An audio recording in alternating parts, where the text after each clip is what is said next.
So, ito pala yung dahilan guys kung bakit tinanggal si General Torre sa pagiging PNP chief. Ito, panoorin natin yung press briefing ni Remulla.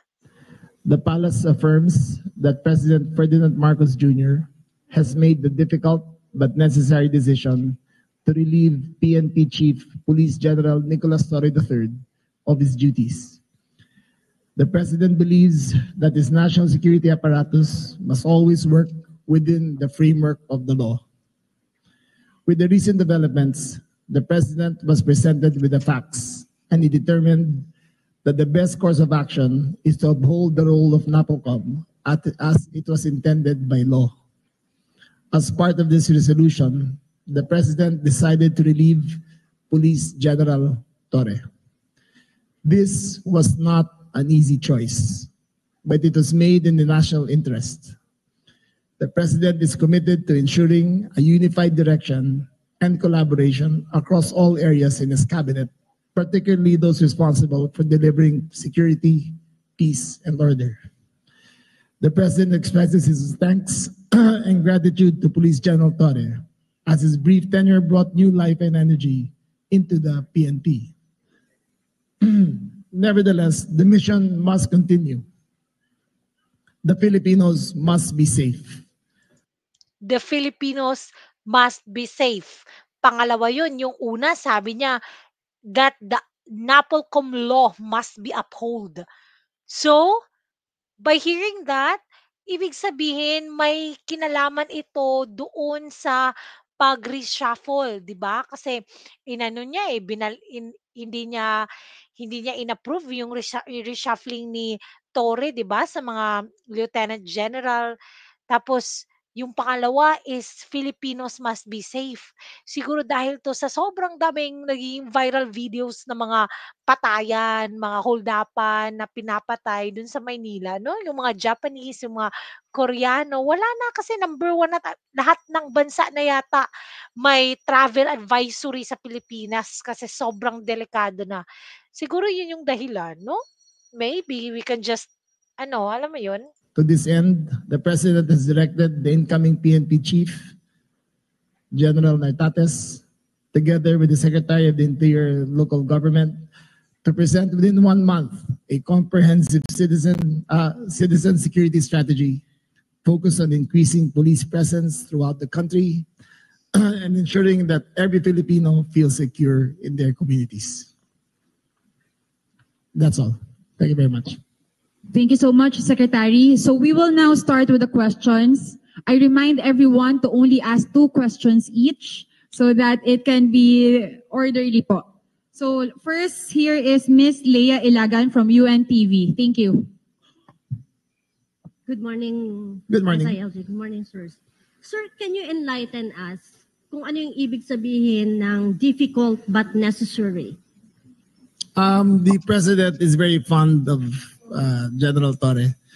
In his brief tenure as chief and even before that as CIDG, the President and General Torre have had a wonderful and productive relationship. However, there comes a crossroads in a President's decision making that he has to make the tough but necessary decisions to push his agenda forward. Fan talaga si Marcos sa kanya kasi 'di ba, attack dog siya eh. Alam mo yung walang sinasanto kahit former president na sobrang laki ng naitulong sa Pilipinas, wala siyang pake, 'di ba? Sir, Wala siyang itatanong ko yung respeto. tanong din ng marami. Ano yung reason bakit inalis po si General Torre? Precisely because we are a country of laws and not of men, that the institutions must be larger than the people who run it. And in this case, the President saw it necessary that the institution of the PNP and the NAPOCOM be upheld as according to the spirit of the law as it was created. Sir, We're a country of law daw.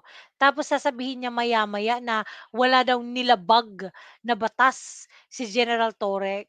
Ang hirap din kausap nito eh, tingnan niyo ha. may connection ba ito doon sa... Ito na yan. Follow up na lang, sir. Okay. Last na, sorry. Sir, para lang mabuo yung storya. Sir, may connection ba ito doon sa nakaraang resolution ng NAPOLCOM na hindi po nasunod, parang hindi naglabas o hindi na Sumunod. sunod ni General Torre? Yung NAPOLCOM resolution ng mga reshuffle ng mga opisyal? That, among other things, is part of the consideration of the president. Okay. Thank you, Ms. Leah. Thank you, sir. Third, Ann Malonzo from Sunstar.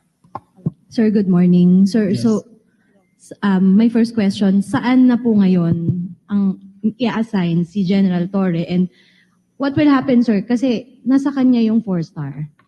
Yes, that issue, General Torre has been informed of his relief.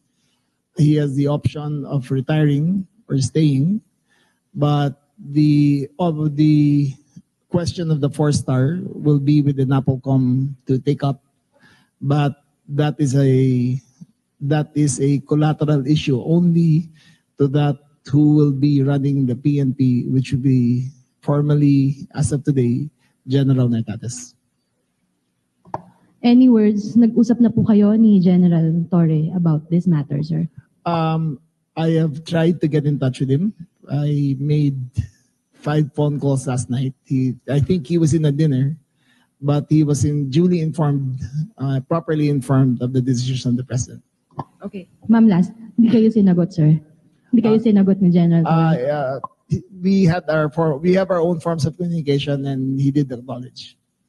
Thank you, Mr. Chinat Mark kasi Makalalad po. of DZBB. Ay, Secretary, good morning. Obviously, yung pag-relieve kay Chief PNP, unpopular decision, dahil nagkaroon ng conflict previously sa resolution ng NAPOLCOM and the PNP. Hindi po napatupad yung order. So how do you intend to manage the public's perception na yung leadership ng PNP ngayon is stable sa kabila ng pagpapalit ng leadership Is stable? stable. And Yes. wala po itong bahid ng politika. That is precisely why we are doing this, because we want to take politics out of the equation. When you have issues arising, you must resolve it according to the rules of the institution, and that's what we are doing. This is not a popularity contest. This is a question of maintaining the integrity of the institution. Sir, binalikan ko yung resolution ng NAPOLCOM 2025-0531 adopted last August 14 states that non-compliance with the requirements herein prescribed shall subject accountable officers to administrative sanctions. So itong pag-relieve kay General Torre, parte ng sanctions dahil hindi sa pagsunod doon sa NAPOLCOM resolution. There is no sanction. The NAPOLCOM has not taken any sanctions as a body, nor has it been discussed, nor has it been filed.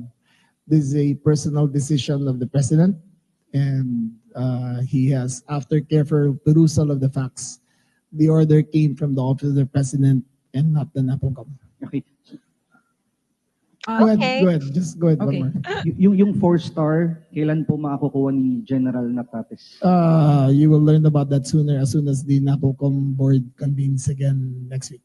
Okay. Thank you po. Thank you. Mr. Edniel Paroza from DZRH. Sir, follow-up lang dun sa last question. So yung turnover officially kay General Nartates ay mangyayari ngayon. Yes. Sir, balikan lang namin sir yung comments or yung actions ng Malacanang. Ano yung exact na comments ng Presidente pagtapos ng medyo pagkakaiba doon sa NAPOLCOM order? Tinangka niya bang mamagitan o isalba? Well, Man lang. as I read nung binasa ko, he has to make sure that the national security apparatus is always in one direction. And in this case, there was the president felt that he had to straighten things out, and the decision was made to replace General Torre. Ano na lang sir yung marching order ng Presidente sa bagong PNP chief kay General Nartates? Well, as I stated earlier, the PNP chief and I will have to present within 1 month a comprehensive citizen security strategy focused on public safety. May mga inaasahan ba tayo sir na drastic changes doon sa response natin sa 911 at iba pang programs na in-implement ngayon sana ni PNP Chief Torre? I do not believe that that is part of the agenda. We will launch the Unified 911 on September 12, and General Nartates will take cognizance over that. It is an improved system. It is a more responsive system, and I think the people will see the difference. But from now till then, the 5-minute rule of General Nartates, of General Torre, will still be in effect, and we expect General Nartates to continue the good works that General Torre has started. Okay, thank you so much. Mr. Manny Tupaz from Philippine Star. Sec, good morning. Morning. Sir, magmula nung nag-assume si PNP Chief last June 2, from the very start ba, may mga disagreements na kayo ever since? No, never. PNP Chief and I've always had a great relationship. Wow. Remember, I only entered the SILG last October, and that's the first time I met him. And from then till now, our relationship has, I would care to say that it is stellar. We've never had Stellar. disagreements, and Wow. save for the last few days about certain things. And until now, I still consider him not only as a colleague, but someone who I've Best gone to friend. battle with and who I trusted big decisions Have gone to battle with the Duterte and yung pagdakip kay Pastor Kibuloy. of the president with. Second month. Okay. Apart dun sa Napolcom Reso, may nabanggit kayo among other things. Ano pa yung mga other issues kay Chief PNP na nagkaroon ng consideration bakit siya kailangan That is tanggalin? between the national security apparatus and him, and that is an executive privilege we cannot divulge. Okay, thank you so much. Mr. Mon Galvez of TV5. Hi, Sec. Good morning. Sir, this is actually baka repetitive question na lang, pero just to clarify, you were mentioning a while ago that this is a country of laws and not of men. Ano po talaga yung pinakanilabag ni General Torre? Bakit po siya nasibak? He Right. did not violate any laws. He has not been charged with any violations. He has not been charged criminally nor admissively. It is simply a choice of the president to take a new direction for the Wala PNP. talaga. Magaling din magano eh. Medyo vague, Sec. Medyo vague. True. Well, what is more vague than he didn't violate any laws? He didn't violate any. He has Pero sabi niya, this is a country of law. So kaya na pagdesisyon na ni BBM na palitan siya, tas ngayon walang na-violate na law. Ewan ko, ba't ang not been charged with any administrative Ewan ko case. lang. He has not been charged with any criminal case. But he is a presidential appointee who serves at the pleasure of the president, and the president has made a decision to go in another direction. So more on trust and confidence lang po ito. More on trust and confidence lang. The president reserves the right to see what is best fit for the PNP. Last na lang po sa akin.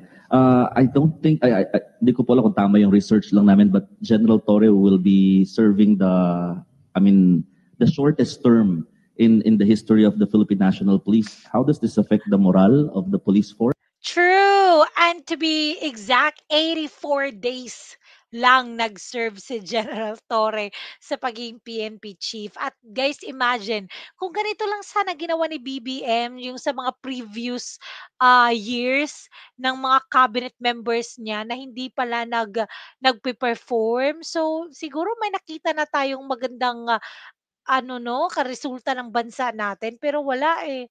Wala. Ganito lang. Ewan ko anong gagawin kay General Torre. Baka gawin na namang NBI chief, di ba? Well, I think I am confident that the police force is very professional. I think that they observe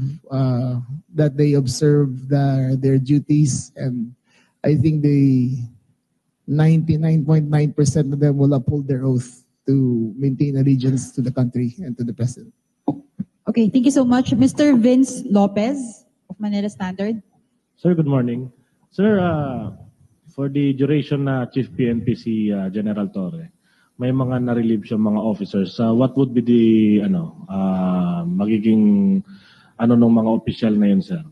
And kung mababalik ba sila, reinstatement? That is a NAPOCOM issue.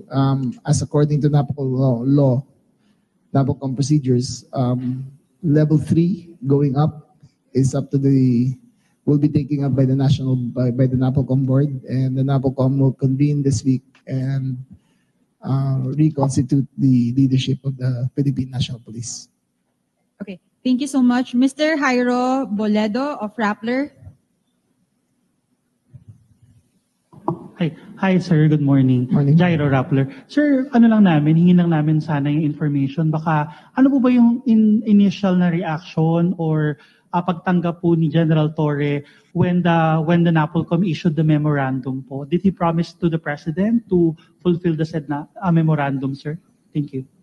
That will be revealed on a later date.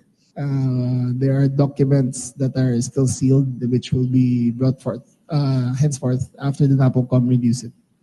Last question for me, sir. In relation to Vince's question, the NAPOLCOM reversed a few assignments made by the President, made by PNP Chief Torre, including some of the appointments in CIDG and all that. Ano na po mangyayari doon sa order na yun ng NAPOLCOM? Again, the NAPOLCOM will constitute again this week, and then we will review all the appointments and make the necessary recommendations to the President. Okay, thank you so much. Before we continue, following this question and answer, we will move to the next part of our program, the official assumption of office. So, Mr. Mark Gabriel, please, from Net25.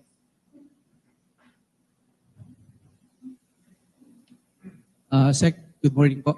Sec, hindi naman lingid sa atin na nagkaroon ng conflict between yung NAPOLCOM resolution and the PNP leadership. And lately, naglabas din ng mga manifesto of support yung other mga units ng PNP to support General Torre. Sa tingin mo, magkakaroon ng conflict po dito sa nangyari? Hindi naman. I think those statements were done in an emotional state. I think in the end, they will follow their oaths and be true to their service. We do not consider it in any way as such other than as a statement of support. We do not color it with anything else except that. So we do not expect anything different from the service after this turnover occurs. Sec, Okay. tanong lang. Did you recommend the relief of General Torre after this conflict? Sir, that is a prerogative of the President. I have no say whatsoever, nor Okay. did I advice whatsoever. Talaga A ba? chief PNP is the sole body, the sole entity to tackle such an appointment or relief is only from the office of the President. Okay, thank you so much. Mr. Jason Gigales of Inquirer. Good morning, SILG. Paano po if hindi po nag-retire si General Torre po? Kung ayaw ho niyang mag-retire, if he doesn't give up that rank ho, that position, that 4-star position ho. That will be taken up by the NAPOLCOM. However, I was privy to a conversation that the President is considering him for another post in government. And we will know Yun! soon if General Torre will accept. Okay, sir. Second question ko lang po. Yun! Another post in the government. Oh, di ba? Nako guys, baka NBI chief na sa susunod na On my araw. end, with the appointment po of Nartates, would you happen to know po, ano po yung rationale behind his appointment? Ano po yung reason? Nako guys, hanggang dyan na lang tayo guys. Pag-usapan natin. Ano kaya no, pag naging NBI chief si Torre? Nako, baka siya yung hahabol sa mga ghost projects na nang nasa likod ng ghost project, ewan ko lang. Pero naku, kung gagawin talaga ni BBM ay malaking ano talaga yan, malaking points. As in, I will ano talaga sa kanya kung gagawin niya yan. Pero pag ano lang, walang mangyayari dito sa flood control, naku, ewan ko na lang. So guys, anong may masasabi nyo sa mga sinabing rason ni Rimulya? Vague ba or klaro? Ewan ko, kayo na lang mag-decide.